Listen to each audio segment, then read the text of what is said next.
Magandang araw po mga ka-recap. Maligayang pagbabalik po sa ating channel. Atin na pong ipagpatuloy ang kwento ni Hunter Baphomet. Matapos nga nasirain ni Minwoo ang sahig ng cabin na nasa gitna ng gubat, ay nadiskubre nila ang isang kuweba sa ilalim nito. At ang mas hindi nila inaasahan ay may nakita silang isang tower nest. Ano kaya ang gagawin ni Minwoo at Valkyrie sa natuklasang ito?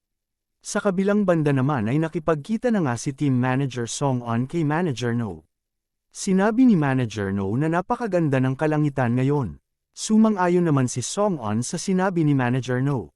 Iilan lang daw ang lugar na kung saan ay makikita ng klaro ang mga bituin sa kalangitan tuwing gabi. Sinabi ni Manager No na patuloy niya itong mapagmamasdan kung mananatili siya sa community. Pero binago na ni Song-on ang kanilang pag-uusap at direktang tinanong si Manager No kung ano ang dahilan bakit daw siya pinatawag dito.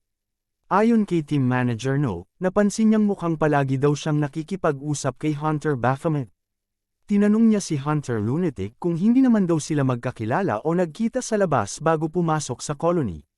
Tama daw sagot ni Lunatic, ayon sa kanya ay malimit siyang bumiyahe sa mga bansa na may maliit na bilang ng mga hunter.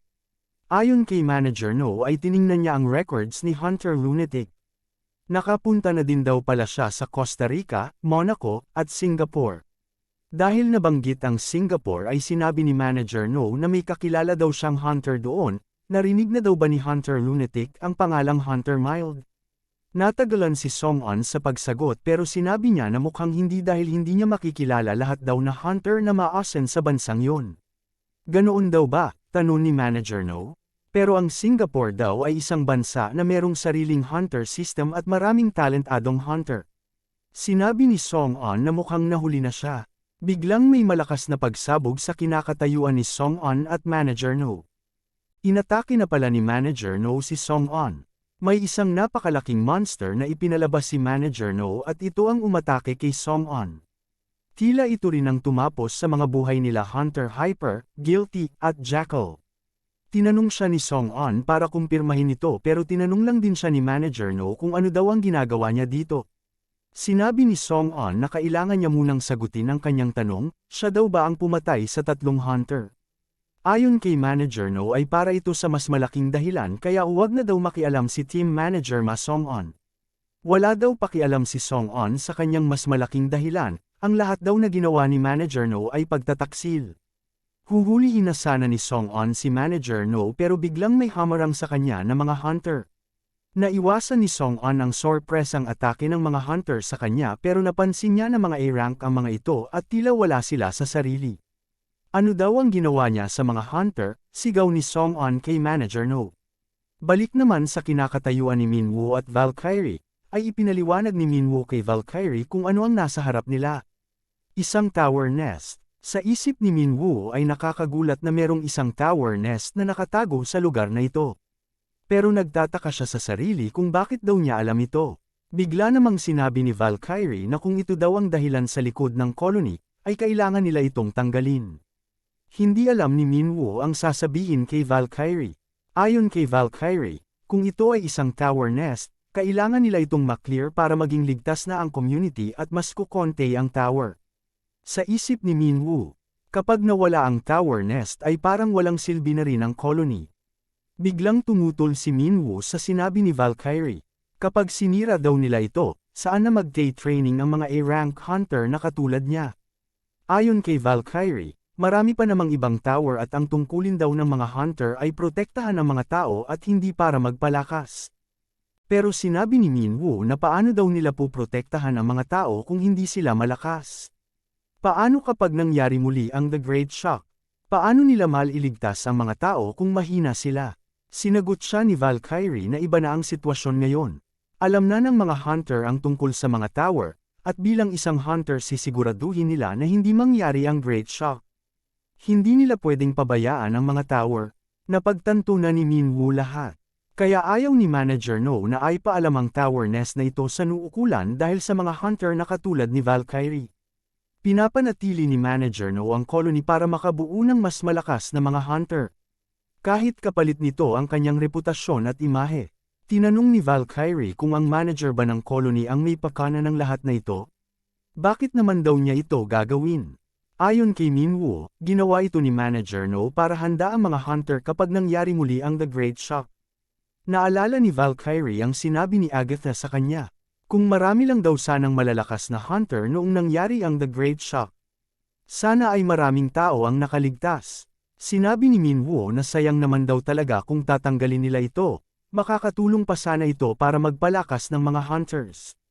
Pero sa isip ni Minwoo, ano kaya ang dahilan bakit kailangang iligpit ni Manager No ang tatlong hunter?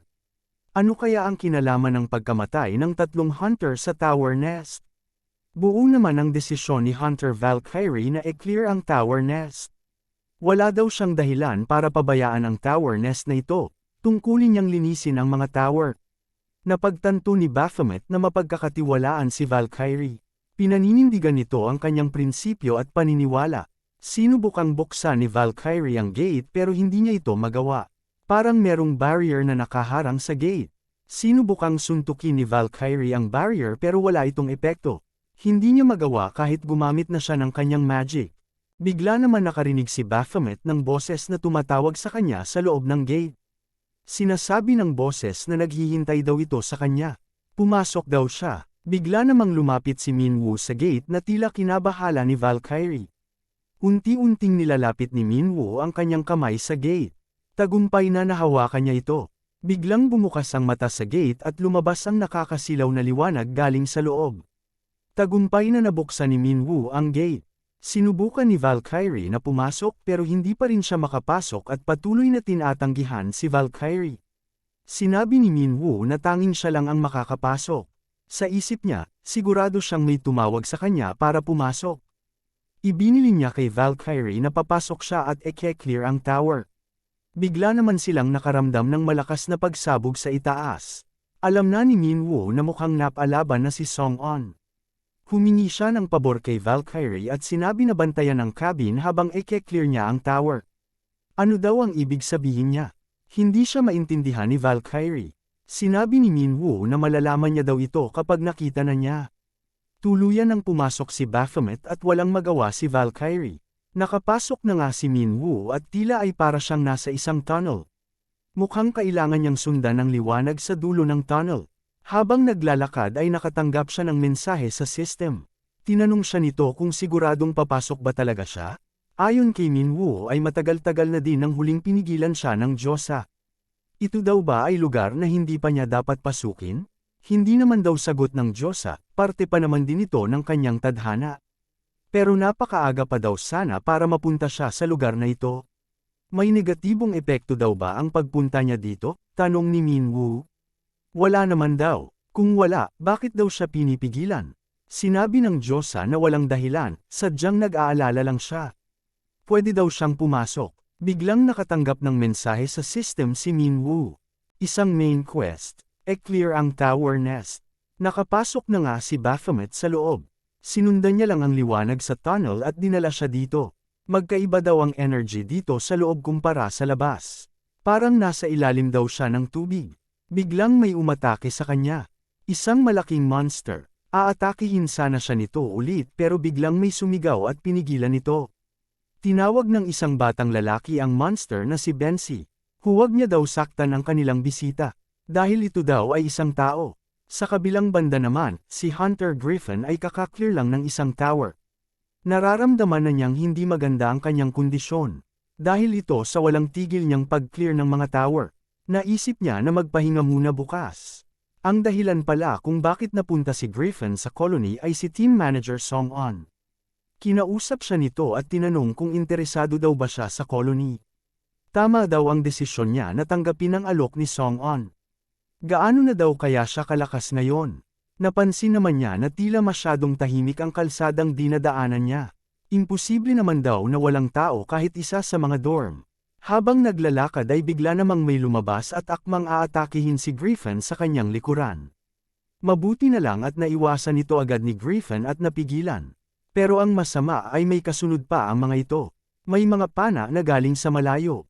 Sinundan pa ito ng isang assassin galing sa itaas niya. Kalmadong inobserbahan ni Griffin ang kanyang paligid. Hindi niya maintindihan kung ano ang nangyari.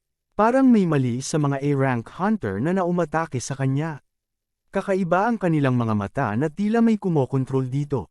Bigla namang pumasok sa isip niya si Hunter Baphomet. Hindi niya daw alam kung ano ang nangyayari pero ito na ang pagkakataon niya na masubukan ang bagong lakas niya. Bigla niyang ipinalabas ang kanyang lightning skill. Hinamon niya ang mga A-rank hunter na umatake sa kanya. Sa hindi kalayuan lang pala ay nandoon si Hunter Agatha. Tila may pinapalabas itong mga magical waves. Tila ito ang komo-control sa mga hunter. Sa loob naman ng tower nest kung saan nandoon si Hunter Baphomet, ay nakaharap niya ang isang batang lalaki. Natutuwa ang bata sa kanya dahil sa wakas ay may tao na daw siyang bisita. Itinuro ng bata ang ilong, mata at pisngi ni Minwoo. Naiinis naman si Minwoo sa paghawak sa kanya ng bata kaya hinawakan niya ito sa tenga. Tinanong niya ang bata kung sino daw ang tumawag sa kanya dito sa loob. Sinabi naman ng bata na hindi siya ang tumawag, humiling lang naman siya na sana ay may pumunta daw dito sa kanya.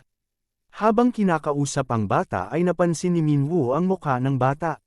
Bigla namang inatake ni Bensi si Minwoo para bitawan ang bata. Pinigilan siya ulit ng bata at sinabihan na huwag saktan ang bisita nila. Dahil ito daw ay tao. Tao na ginawa ang itsura na kawangis nila.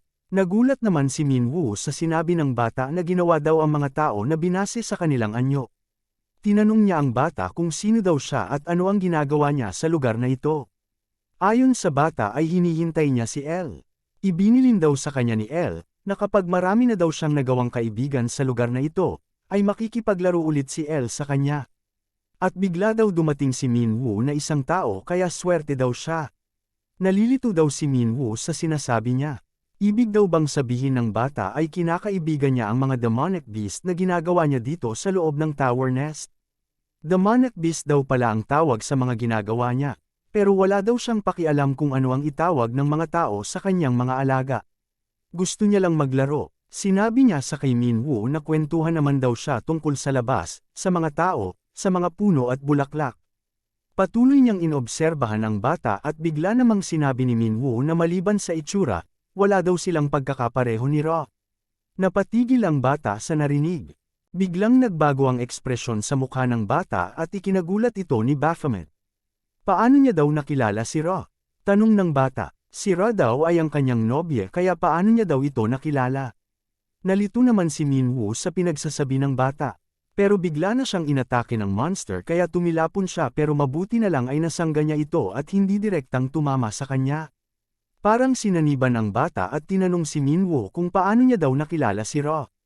Hindi sumagot si Minwoo kaya tinanong siya ulit ng bata kung paano niya nakilala si Ro. Hindi maintindihan ni Minwoo bakit nagwawala ang bata nang marinig ang pangalan ni Ro. Sinabi ng bata na wala na siyang pakialam paano niya daw ito nakilala. Tatapusin niya na lang daw ang tao na nasa harap niya. Iligpit ang maling data. Naging isa ang demonic na si Bensi at ang bata. Natanggap din ni Minwoo ang isang main quest. Tapusin ang alaga ng God of Creation. Tapusin ang alaga ni Elle. Nagkaroon ng pakpak ang bata at naging kanang kamay niya ang halimaw na si Bensi. Hindi maintindihan ni Minwoo paano naging alaga ni Elle ang nasa harap niya. Sino daw ang God of Creation na si Elle? Inatake ng bata si Minwoo. Sinangga niya ito pero nagkaroon ng bitak ang kanyang ego weapon. Nakramdam ng sobrang sakit ang ego weapon at sinabi kay Minwoo na hindi niya na daw ito kaya. Nagtataka si Minwoo paano nakakaramdam ng sakit ang isang ego weapon maliban sa dinudulot ng kanyang user. Patuloy na inatake ng bata si Minwoo. Patuloy lang din sa pag-ilag si Minwoo dahil hindi pa niya kabisado ang kalaban. Sinabi ng ego weapon na may kakaiba sa kapangyarihan ng bata. Tinanong siya ni Minwoo kung ano ito. Ayon sa ego weapon, ang kapangyarihan ng bata ay parang merong kakayahan na tunawin ang kanyang kaluluwa. Napakabilis ng bata at nasa likuran na siya agad ni Minwoo. Inatake niya si Minwoo at bigla namang sinabi ng ego weapon na ayaw niyang mawala kaya nagtago siya. Nawala ang sandata ni Minwoo at sa kasamaang palad ay tinamaan siya ng direkta. Inobserbahan siya ng bata at laking gulat nito sa kanyang nakita. Walang pinsala sa katawan si Hunter Baphomet. Inulit ng bata ang pag-atake kay Hunter Baphomet. Inatake niya ito ng ilang beses pero wala pa ring epekto hanggang sa lumabas ang itim na kadena at dumaplis ito sa mukha ng bata. Biglang nagsalita si Minwoo at sinabi na hindi niya alam bakit hindi tumatalab ang kapangyarihan ng bata sa kanya. Pero mukhang ang kanyang kapangyarihan lang ang tumatalab sa bata. Kaya maghanda na siya sa ikalawang round. Abangan po natin ang round 2 sa bakbakang Hunter Baphomet laban sa alaga ni Elle sa susunod na mga kabanata. Maraming salamat po sa panunood at sana po ay nagustuhan po ninyo. Please like our videos po and also subscribe to our channel sa hindi pa po nakakapag-subscribe. See you soon. Bye!